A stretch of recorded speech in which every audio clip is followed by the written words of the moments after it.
Donc il y a un truc aujourd'hui qu'il faut bien comprendre et bien distinguer, c'est que le sexe et le genre ne sont pas la même chose. Or, aujourd'hui, dans notre société patriarcale, on a fait un mix entre le sexe et le genre.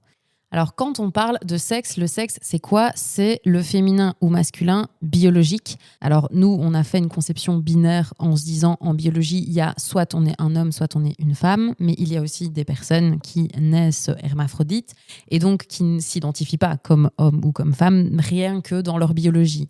Donc, c'est pas si binaire que ça, mais nous, on a fait une construction binaire avec soit on a un sexe féminin, soit on a un sexe masculin, et biologiquement, notre construction corporelle n'est pas la même. Et ça, c'est un fait que tout le monde peut identifier en étudiant le corps humain. Donc ça, c'est pour ce qu'on appelle le sexe en biologie. Après, on a ce qu'on appelle le genre. Le genre, c'est des caractéristiques plutôt personnelles, plutôt le caractère des gens, plutôt le physique aussi, parce qu'on a associé certains types de physique à certains genres. Et donc, en fait, on a créé ce qu'on appelle le genre féminin et le genre masculin. Le genre féminin est plutôt associé à la douceur, à l'émotionnel, au care, au sacrifice fait aux autres, etc.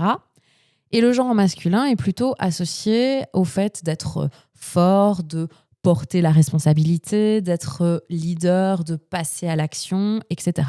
Donc, le sexe et le genre sont deux choses qui sont distinctes de base. Et en fait, le genre, c'est une seule et enfin, c'est deux faces d'une même pièce. Donc, en fait, c'est dans les théories du yin et du yang. En fait, on a tous en nous cette dualité. C'est-à-dire qu'on a tous en nous des caractéristiques de genre masculin où on est capable de passer à l'action, d'être dans l'impulsivité, de prendre de la place, d'être leader. Et on a tous en nous ces caractéristiques plutôt associées au genre féminin, de l'émotionnel, du care, du soin des autres, de l'expression de ses émotions, etc.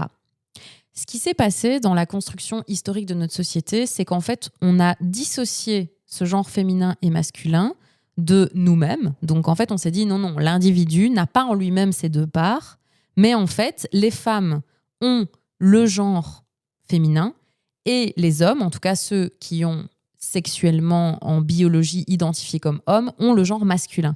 Et donc, en fait, plutôt que de conserver cette dualité de genre que nous avons tous en nous, on a vraiment genré la société et donc on a fait se confondre le sexe et le genre. Or, le sexe et le genre sont deux choses différentes. Et c'est ce qui fait qu'aujourd'hui, c'est le bordel.